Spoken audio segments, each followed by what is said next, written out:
A Ferbasa confirmou que vai fazer desdobramento nesse mês de janeiro de 2024 e eu vou mostrar para vocês como vai ficar essa ação, onde ela vai fazer um desdobramento de 1 para 4, ou seja, a ação vai ser dividida em 4. Fora essa situação do desdobramento, nós vamos conversar hoje sobre todos os detalhes de Ferbasa, sobre as suas estratégias, como está a ação atualmente, perspectivas, projeções, dados fundamentalistas, todos esses dados agora, mas antes, já se inscreva aqui embaixo, que é muito importante, tá bom, pessoal? Vamos lá, então. Bom, pessoal, foi aprovado, então, que a Ferbasa, FESA 3 e FESA 4 vai fazer desdobramento de 1 para 4 ações da mesma espécie, ou seja, das ações preferenciais e ordinárias, ok? Essa modificação, pessoal, ela vai ocorrer no dia 23/1 de 2024, e no dia 24, as ações já vão estar com seu valor alterado. No dia 25, pessoal, vão ser acrescentadas as 3 ações que restam para confirmar o desdobramento, ok? Ou seja, você já tem uma ação e como eles vão desdobrar para 4, eles vão complementar com mais 3 ações, tá? Para você ter 4 ações, sendo que essas 4 ações vão resultar no preço de uma que você tem hoje. Perfeitamente?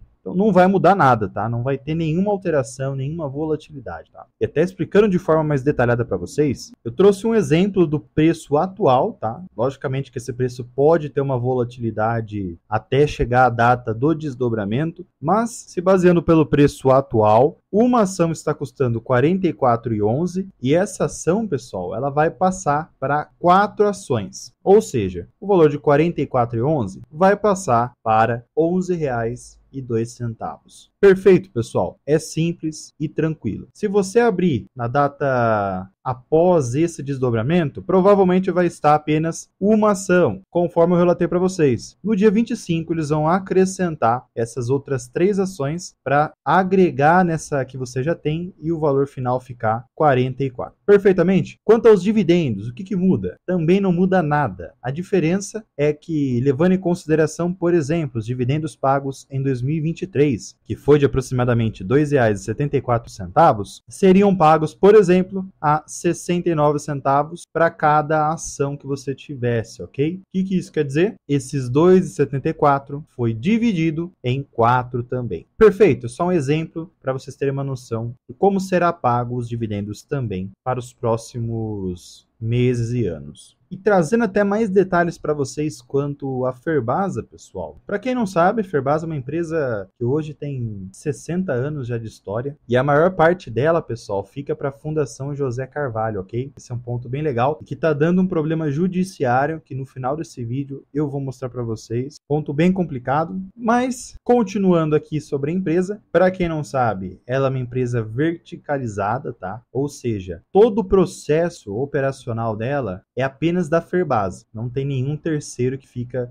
direcionando esses processos, ok? Então é um processo só que vai seguindo a produção. Perfeito. Vejam aqui que temos até todos os tipos de processos que a empresa tem, como a mineração de cromo, mineração de calcário, de quartzo. Temos também até produção florestal aqui para Ferbasa. Temos a parte de metalurgia, corporativo, tem um complexo eólico também que auxilia a empresa quanto aos gastos energéticos, tá? Então, uma empresa bem organizada quanto a esse ponto das suas operações. Operações essas que cada processo leva a um tipo de produto, trazendo até como exemplo aqui, mineração de cromo, mais a produção de cal virgem é distribuído para metalurgia, perfeitamente, onde se baseando nisso é feito o ferro-cromo, ferro-silício e afins, ok? Outra parte também é a produção de biorredutor, a parte da floresta, mais a produção de quartzo, que vai ser enviado também para metalurgia, para outro tipo de processo metalúrgico, ok? Para a geração de energia aqui, a empresa tem vários parques eólicos e isso gera uma potência que pode ser retornado para reduzir os gastos de energia para a produção. Produção essa que existem vários tipos, conforme eu já relatei para vocês, e que temos a primeira, que é a ferrocromo de alta carbono, onde se baseando pelo minério de cromo, onde podemos ver todo o processo de desenvolvimento que no final é utilizado para construção civil, utensílios gerais de cozinha, peças com conformação especial, e também materiais cirúrgicos, ok? Esses são os tipos de produtos que são feitos, se baseando pelo ferro cromo alto carbono, ok? E essa produção, para quem não sabe, a Ferbasa, pessoal, ela é basicamente a única que faz esse tipo de recurso nas Américas, tá? Ela detém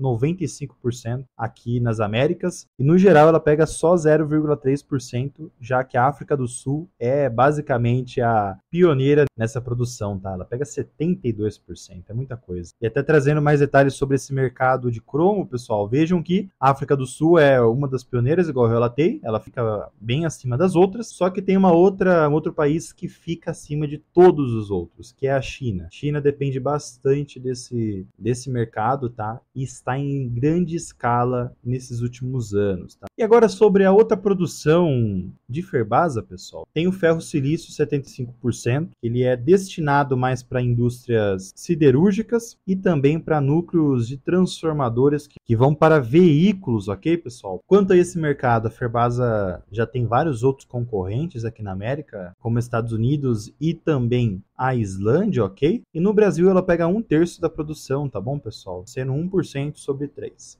A China também pega a maior parte dessa produção, ficando bem à frente às outras, ok? Conforme nós estamos vendo aqui. Muito importante a gente sempre ficar analisando esse ponto. Bom, e comentando agora sobre o desempenho operacional de FESA, pessoal, temos 2 pontos aqui, que é a produção de ferroligas, que se baseando pelos últimos trimestres, nesse ano de 2023 especificamente, tivemos uma queda comparada aos outros anos, tá? Por vários fatores de volatilidade econômica mundial, tá? Tem dólar, tem vários pontos para se atentar. E na parte de vendas também da Ferroligas, podemos ver que tivemos também um ano mais complicado, tá? Porém, reparem que desde 2021 a empresa fica numa margem entre 60 e 70, ok? Tirando ali períodos como o terceiro trimestre de 21 e o segundo trimestre de 21. Uma média de 70, 75 a 65 aproximadamente, ok? Quanto à produção de energia eólica que a empresa faz, pessoal, vejam que comparado aos últimos trimestres, vem tendo uma crescente, tá? Porém, comparado ao trimestre do ano anterior, aí tivemos uma queda, ok? Com relação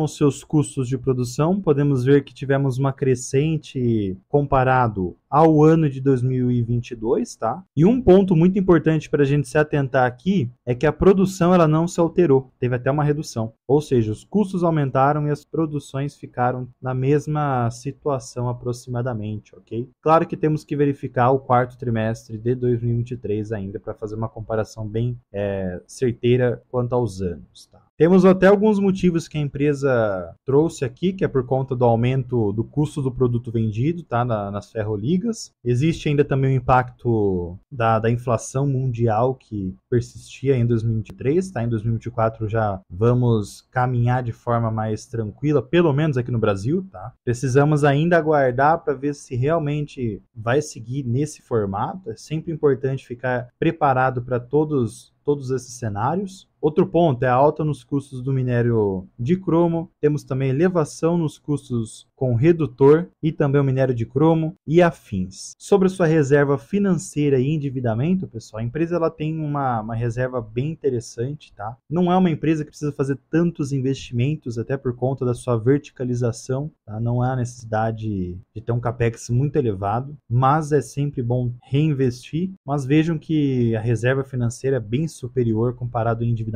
e vem crescendo cada vez mais a cada trimestre, tá? Um ponto bem interessante. E falando de capex, pessoal, os projetos que a empresa tem hoje não são tão relevantes assim, até por conta do que eu já relatei para vocês, mas existem 2 focos principais, que é a produção de ferroligas e a parte eólica de energia. Primeiro, com relação à parte de energia, a ideia é que até 2036 essa energia eólica consiga auxiliar de forma bem relevante a empresa, reduzindo bastante custos, ok? E temos um outro projeto que é mais focado na base florestal, ok? Onde eles vão aumentar a quantidade de terras com foco no suprimento de biorredutor, ok? Esses resultados vão afetar diretamente o lucro da empresa, tá, pessoal? E até comentando sobre lucro, pessoal, se a gente analisar o lucro líquido sobre EBITDA, vejam que tivemos uma queda, seguindo a produção, demanda, tremenda variação do dólar, tá? Acabou afetando demais a empresa. Vejam a margem EBITDA, como ela foi